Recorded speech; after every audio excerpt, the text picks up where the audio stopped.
story of the pearl. We hope you enjoy it. Long, long ago, Vuong proclaimed himself as the new king of Vietnam.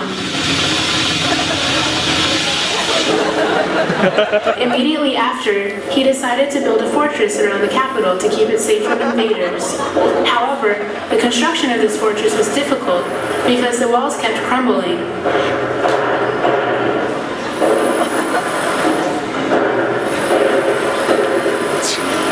It was believed that the evil spirits of the last king were preventing the walls from being put up out of revenge. King Vuong prayed to the gods for help, and the golden turtle god decided to lend the king his help in warding off the evil spirits and building the fortress.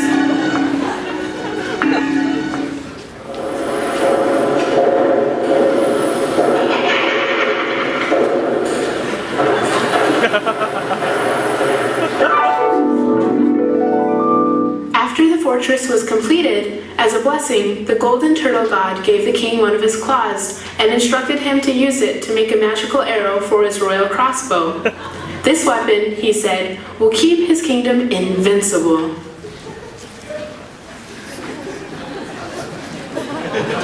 With the help of the magic arrow, King Vuong managed to protect the kingdom from many attacks from the northern invaders, whose leader is King Tu.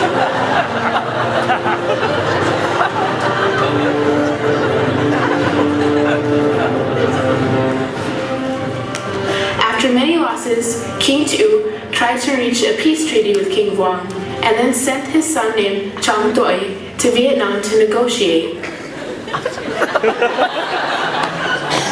During this trip, the young and handsome Chong Doi met Mi Cho, the dear daughter of King Vuong, who was the most beautiful and elegant lady in the country. They soon fell in love with each other. Witnessing the passionate love of the young couple, King Vuong had no choice but to allow Chong Doi to take his dear daughter as his wife.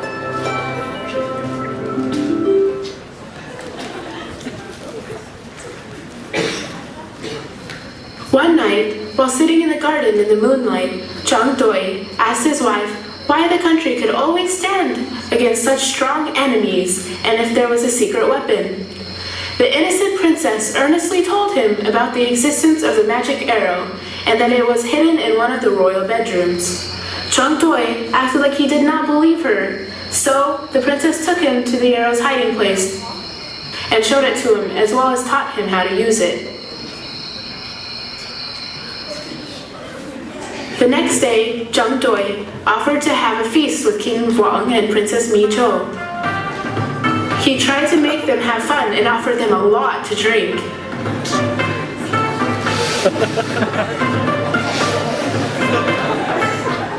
After the feast, while the king and the princess were very sound asleep, Chong Doi secretly broke into the royal bedroom, stole the magic arrow, and replaced it with a fake one.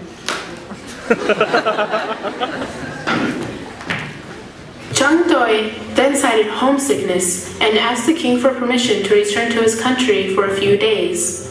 Before parting with his wife, Chong Doi gave her a coat made out of goose feather and told her that if ever war broke out between the two countries, she was to mark wherever she goes with the feather so that he could find her. The princess sobbed her heart out.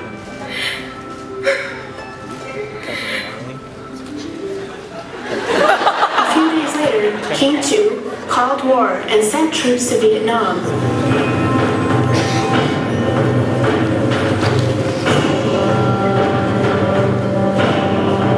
Upon hearing the news, King Vuong didn't take any immediate action, thinking that the magic arrow would protect the kingdom.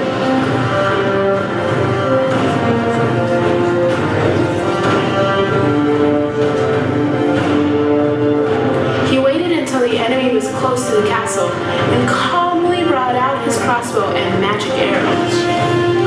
He was shocked to realize that the arrow was fake. Without the magic arrow, the kingdom was powerless against the powerful northern army.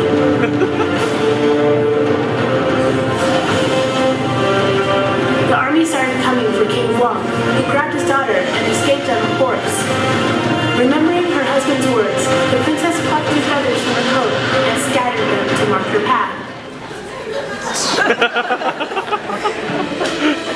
The enemy chased them for days until they reached a dead end, the sea.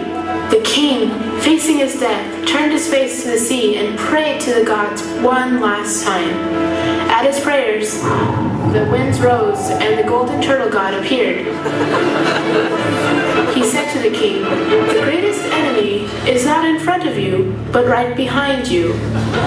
King Guang finally understood everything that happened and realized the mistake that his daughter had made. He drew out his sword and killed his daughter in anger. He then killed himself by jumping into the sea. Dong Doi followed the feathers to the seashore and found his wife lying dead on the ground. He broke down crying when he realized that his actions had killed the person he loved the most.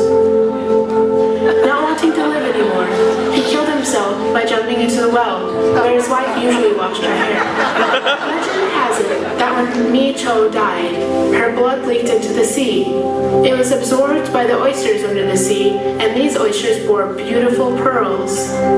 If people washed these pearls with the water taken from the well where Chang Toi died, these pearls sparkled brightly. It is said that this was a symbol of the lovers being reunited.